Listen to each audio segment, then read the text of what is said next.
Hello friends, आज के इस वीडियो में क्लास 10th के स्टूडेंट्स के लिए हम लोग कुछ ऑब्जेक्टिव क्वेश्चंस लेके आए हैं जो मैट्रिक के पॉइंट ऑफ व्यू से काफ़ी इम्पोर्टेंट है। और अगर कोई बच्चे जो है मैट्रिक का तैयारी कर रहे हैं तो बच्चे आसानी से जो है समझ के, सीख के और मैट्रिक में अच्छा नंबर ला सकते हैं। ठीक है, चलिए तो शुरू करते हैं। कुछ ऑब्जेक्टिव क्वेश्चंस हम लोग का है जो इधर देख लीजिए। पहला क्वेश्चन है कि सहअभाज्य संख्याओं का मस होता है। तो जानते हैं कि जिन दो संख्याओं का मस 1 होता है उसे हम लोग सहअभाज्य संख्या कहते हैं। ठीक है ना। तो स्वाभाविक है कि यहाँ सहअभाज्य संख्या उसको कहेंगे जिसका मस कितना होगा, 1 होगा। तो हमारे अनुसार क्या होगा, बी। यदि दो संख्याओं का गुणनफल 2166 है और उनका मौसा जो है 19 है, तब उनका लसा क्या होगा। तो आपने पढ़ा है कि दो संख्याओं का जो गुणनफल है वो अगर लसा निकालना है, लसा, तब बराबर दो संख्याओं का गुणनफल यानी पहली संख्या गुने दूसरी संख्या बटा उनका मौसा। अब यहाँ पर हम लोग को क्या करना है कि आप इसको डिवाइड कीजिए तो हो जाएगा 1 और यहाँ 2 और 6 फिर 1 और फिर 19 चौको 76 यानी 114 यानी सी आंसर होगा। समझ लीजिए यहाँ पर कंडीशन क्या है। कंडीशन ये है कि दो संख्याओं का गुणनफल यदि दिया हुआ है और उसमें अगर मसा दिया हुआ है तो आसानी से हम उसका लसा निकाल सकते हैं। तो लसा बराबर दो संख्याओं का गुणनफल बटा मसा। ठीक है, वेरी गुड। चलिए तीसरा में आइए। यदि a बराबर 2 का क्यूब गुना 3 गुना 5 और b बराबर इतना, तब लसा ए बी यानी a और b का लसा।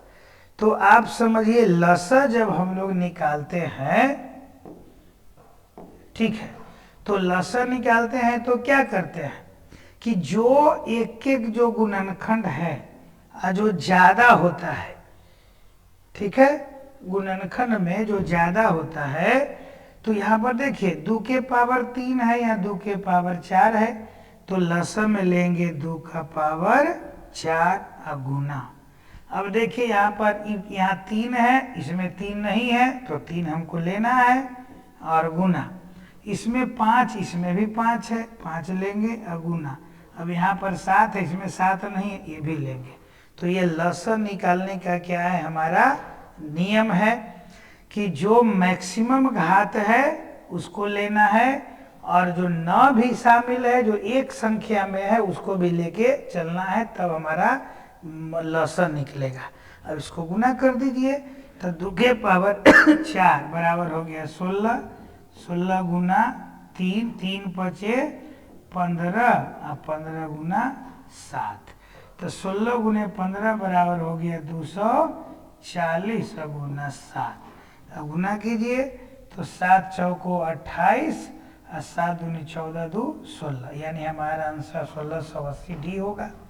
इसमें कुछ थोड़ा सा दिक्कत हो रहा है तो देख लीजिए, हमारा जो लसा आएगा वो कितना आएगा, 1680। ठीक है ना, ये हमारा आंसर हो गया। चलिए अब यहाँ देखिए, यदि m एक धनात्मक पूर्णांक है, कैसा पूर्णांक है, धनात्मक, तो धनात्मक विषम पूर्णांक का रूप होगा। देखिए m एक धनात्मक पूर्णांक है, तो बात को समझिए कि अगर किसी भी संख्या में हम 4 से गुना कर दें तो सम संख्या हो जाएगा। अब सम संख्या में 2 जोड़ेंगे तो ये भी सम संख्या रह जाएगा। अब 4 से गुना करेंगे तो सम संख्या है, सम में 4 जोड़ेंगे तो सम संख्या हो जाएगा। यहाँ 4 सम संख्या है, इसमें 1 जोड़ेंगे तो विषम संख्या हो जाएगा। ठीक है ना। तो सम संख्या जोड़ 1 बराबर विषम संख्या, तो हमारा आंसर हो जाएगा सी। ठीक है, नेक्स्ट क्वेश्चन देखिए, निम्नलिखित में से कौन सी अभाज्य संख्या है? तो आप तो आसानी से बता सकते हैं कि हमारा जो 13 है वो एक अभाज्य संख्या है। ठीक है, चलिए अब देखिए नेक्स्ट क्वेश्चन, आगे चलते हैं क्वेश्चन नंबर 6 में। यहाँ ध्यान से देखिए, हड़बड़ी से मैथ नहीं बनता है, बहुत धैर्य रख के बनता है। अब धैर्य रखिए, आपको सब कुछ बनेगा। चलिए यहाँ पर देखिए, अब अगला क्वेश्चन है कि निम्नलिखित में से कौन सा अपरिमेय संख्या है?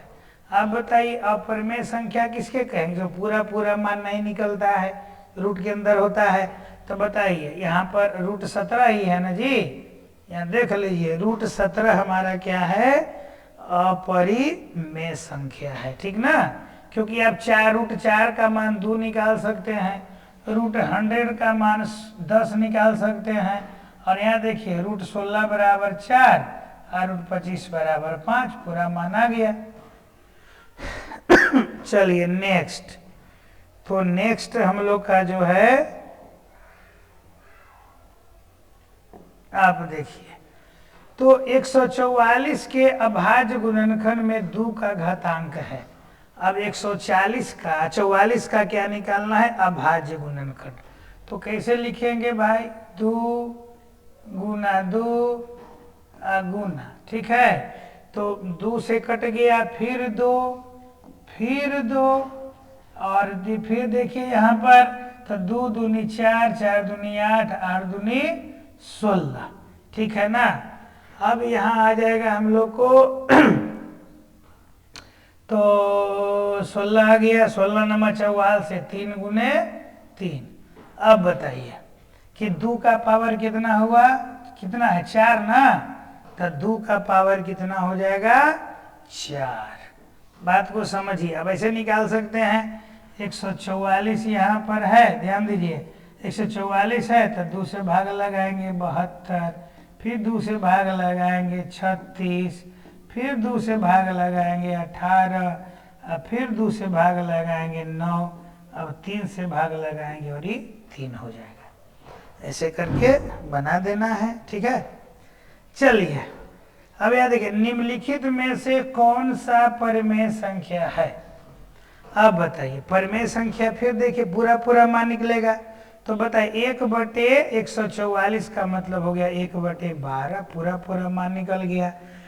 यहाँ है 50/500 यानी 1/10 के रूप में आ गया, ये परिमेय है। 32 का पूरा वर्गमूल नहीं निकलेगा, और 5 परिमेय और √5 अपरिमेय, तो परिमेय हो गया। तो आंसर क्या हो जाएगा? ए, यही हमारा परिमेय संख्या है। निम्नलिखित में से कौन सा अभाज्य संख्या है? अब इसमें आप देख करके बता सकते हैं कि कौन अभाज्य संख्या है। तो अभाज्य संख्या है, नजर आ रहा है, जानते हैं 41 एक अभाज्य संख्या है। निम्नलिखित में से किसका दशमलव प्रसार अशांत है? तो देखिए, अशांत के बारे में क्या पढ़े हैं कि जिसका जो हर है, अब हर का गुणनखंड निकालना है, और अगर हर के गुणनखंड में 2 और 5 हो, केवल 2 और 5 हो, तब वह शांत दशमलव होगा, और नहीं तो क्या होगा? वो अशांत दशमलव होगा। तो 243 का जब आप निकालेंगे गुणनखंड, तो ये 3 के पावर हमारा कितना आ जाएगा? 5, ठीक है ना। तो 3 के पावर 5, अब बताइए कितना आ गया? 3 आ गया। तो जिसके नियम याद रखिए, जिस भिन्न के हर में 2 और सिर्फ 5 हो, वह शांत दशमलव, और 2 और 5 के अलावा कोई भी तीसरा अंक आ जाए, ठीक है, तो संख्या आ जाए या अंक आ जाए, तो क्या हो जाएगा? वो हमारा अशांत प्रसार या अशांत दशमलव हो जाएगा, ठीक है। एक शून्य परिमेय और अपरिमेय संख्याओं का गुणनफल होगा। अब बताइए, एक अशून्य परिमेय और अपरिमेय, तो जानते हैं परिमेय और अपरिमेय का गुणनफल हमेशा अपरिमेय होता है, ठीक है ना। चलिए, परिमेय और अपरिमेय का गुणनफल हमेशा अपरिमेय होता है, इसको याद रखना है। चलिए यहाँ देखिए कि 45 तथा 60 का मौसा क्या है। ये तो भाई 45 और 60 का मौसा निकालेंगे तो 15 आ जाएगा। ये तो कॉमन चीज है कि 45 और 60 का मौसा कितना होगा, 15 होगा, नो डाउट। चलिए अब आगे आते हैं इसमें 12 नंबर क्वेश्चन के बाद। चलिए अब देखिए यहाँ पर 12 नंबर क्वेश्चन के बाद क्वेश्चन नंबर है 13। चलिए देखिए पाई बाई 3 जानते हैं कि पाई क्या है, एक अपरिमेय संख्या है। तो पाई को हम किसी से भी भाग देंगे, यानी अपरिमेय को हम डिवाइड करेंगे परिमेय से, तो हमेशा वो क्या रहेगा, अपरिमेय ही रहेगा, अपरिमेय संख्या हो जाएगा। अब यहाँ देखिए x cube minus 5x square plus 2x plus 2, तो f1 का मान कितना होगा। इसका मतलब जहां जहां हम लोग का x है वहां मान 1 रख देना है। तो हो गया 1 का क्यूब माइनस 5 गुना 1 का स्क्वायर प्लस 2 गुना 1 प्लस 2। अब इसको सोल्व कर दीजिए। 1 माइनस 5 गुना 1 का स्क्वायर 5, 2 गुना 2, चलिए 2 हो गया। अब देखिए 2 2 4 1 5, यानी 5 में से 5 घट गया, कितना आ गया 0, तो आंसर हो जाएगा 0। तो ऐसे अगर कोई दिया रहेगा हम लोग का समीकरण फंक्शन फलन, तो जितना का मान कहेगा आप x की जगह उसका मान रख दीजिए और उसका मान निकल जाएगा। चलिए यहाँ देखिए क्वेश्चन कि 0.7 पर रेकरिंग है। यहाँ देखिए ये 0.7 पर रेकरिंग है। इसका नियम है कि भैया जितना पर रेकरिंग रहेगा तो उतना क्या करना है, नीचे 9 लिख देना है। जितना पर रेकरिंग रहेगा नीचे उतना 9 लिख देना है, ठीक है ना। तो क्या होगा 7/9 आंसर हो जाएगा। Very good. अब 8 के पावर 0 बराबर 1 और 2 के पावर 0 बराबर 1, 1 का गुना करेंगे तो 1 आएगा, यानी बी आंसर हो जाएगा। चलिए यदि a तथा b अभाज्य संख्या है तो a और b का लसा जानते हैं कि दो अभाज्य संख्याओं का लसा जो होता है वो दोनों के गुणनफल के बराबर होता है। जैसे 2 और 3 का आप पूछेगा लसा तो गुना कर दीजिए, 5 और 7 का लसा गुना कर दीजिए, 3 और 5 का लसा गुना कर दीजिए। तो दो अभाज्य संख्याओं का जो लसा होता है वो दोनों संख्याओं के गुणनफल के बराबर होता है, ठीक है ना। तो चलिए दोनों संख्या गुणनफल है ये भी। निम्नलिखित में से कौन अभाज्य संख्या है। अब बताइए, इसमें अभाज्य संख्या तो इसी क्लियरली दिख रहा है कि 23 होगा। ये तो एकदम क्लियरली दिख रहा है कि 23 है जो अभाज्य संख्या, ठीक है। निम्नलिखित में से कौन परिमेय संख्या है। अब देख के बताइए। जानते हैं कि एक परिमेय और एक अपरिमेय रहेगा तो क्या बन जाता है, अपरिमेय संख्या बन जाता है। ये √5 भी अपरिमेय संख्या है। अब देखिए √3 कट जाएगा तो ये परिमेय बन जाएगा, तो ये अपरिमेय है और ये क्या है, परिमेय संख्या। 2√3/√3। चलिए नेक्स्ट।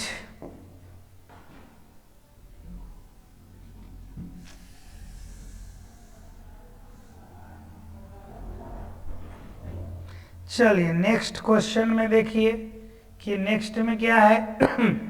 यहाँ पे यदि 65 तथा 117 का मौसा 65a माइनस 117 के रूप में है तो m का मान क्या होगा।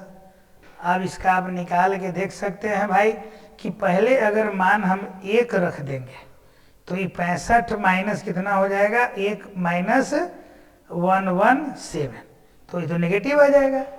2 रखेंगे तो 130 हो जाएगा, 130 में 17 कर देंगे 13 आ जाएगा और 13 से कट जाएगा। 13 × 5 = 65, 13 17 हाथ से, यानी हम 2 रखेंगे आराम से आ जाएगा। चलिए 2, 10 और 20 के लसा और मसा का अनुपात कितना होगा, तो निकाल सकते हैं कि 2, 10 और 20 है ना। तो मसा कितना होगा, मसा हो जाएगा 2 और लसा कितना हो जाएगा तो 20। तब बताइए लसा बटे मसा यानी कितना आ जाएगा, 10, 10:1 आ जाएगा, है कि नहीं। चलिए सबसे छोटी भाज्य संख्या, तो जानते हैं सबसे छोटी भाज्य संख्या 2 है तथा छोटी अभाज्य संख्या, तो छोटी अभाज्य संख्या भी तो सब सॉरी सबसे छोटी भाज्य संख्या 4 है और छोटी अभाज्य संख्या कितना है, 2 है। तो बताइए 4 और 2 का मसा कितना होगा? तो मसा 2 होगा। 2 लगातार संख्याओं का मसा कितना होगा? कोई भी 2 लगातार संख्या लीजिए, 4 5, 5 6, 6 7, उसका मसा हमेशा 1 होगा। 5005 के कितने अभाज्य गुणनखंड होंगे? तो इसको तो आप निकाल सकते हैं कि 5005 का कितना अभाज्य गुणनखंड होगा। चलिए 5005 है, अब इसको निकालना है अभाज्य गुणनखंड भाई। तो पहले तो 5 से भाग लगाइए, 1 1 1 होगा है ना। तो जानते हैं यहाँ 5 हो गया और 5 का पावर 1 गुना 1001, शायद ये भी नहीं कटेगा, है ना। अब अभाज्य गुणनखंड की संख्या निकालना होता है तो इसका रूल होता है कि जितना पावर है उसके एक बढ़ा करके और इसका एक बढ़ा करके गुना करना, ये थोड़ा सा आपको जानना पड़ेगा। तो हम लोग को अभाज्य गुणनखंड जो है यहाँ पर अगर 5 और 1001 लेंगे तो 2 हो जाएगा, लेकिन कुल अभाज्य गुणनखंड जो होगा इसमें से, है ना, तो भाई निकाल लीजिए 2 है। तो हम लोग कुल अभाज्य गुणनखंड 2 है और कितने 2 अंकों की संख्या 3 से विभाज्य है? तो 2 अंकों की संख्या 3 से विभाज्य है। 2 अंकों पहली संख्या कितनी है जो 3 से विभाजित है? तब 12, है ना और लास्ट वाला 3 से कौन है? 99। अब बताइए 12 में 3 से भाग लगाइए, 4 हुआ। 99 3 से भाग लगाइए, 33 हुआ। 33 में से 4 घटा दीजिए, कितना आया? 29 आ गया। ठीक है, चूंकि 12 इसमें क्या है? शामिल है, तो टोटल संख्या कितना आ जाएगा? 30 आ जाएगा। तो इस तरीका से आप देख रहे हैं कि जो ऑब्जेक्टिव क्वेश्चंस है उसका एक सॉल्यूशन निकला यहाँ पे, और इस सॉल्यूशन को आप देख करके समझ सकते हैं। अगर कुछ परेशानी हो तो इसका क्लास चलेगा। ये तो मैं आपको बता रहा हूँ कि ऑब्जेक्टिव सवाल जो मैट्रिक के स्टूडेंट्स हैं वो देख ले अपना बढ़िया से कि किस तरह से क्वेश्चन आता है। ठीक है ना, बात समझ गए? चलिए ठीक है, आप हमारा चैनल जो है मैथ मैजिक चैनल आप सब्सक्राइब कर लीजिए, और इसी तरीका से कई क्वेश्चंस आपको सॉल्व करके मिलेगा, कई कंसेप्ट मिलेगा, और उससे आप फायदा उठाएं और मैट्रिक में बढ़िया से बढ़िया नंबर लाएं। आप सभी को बेस्ट ऑफ लक है। और हाँ, आप खुश रहा करो और हमेशा मन लगा के पढ़ा करो। ठीक है, धन्यवाद।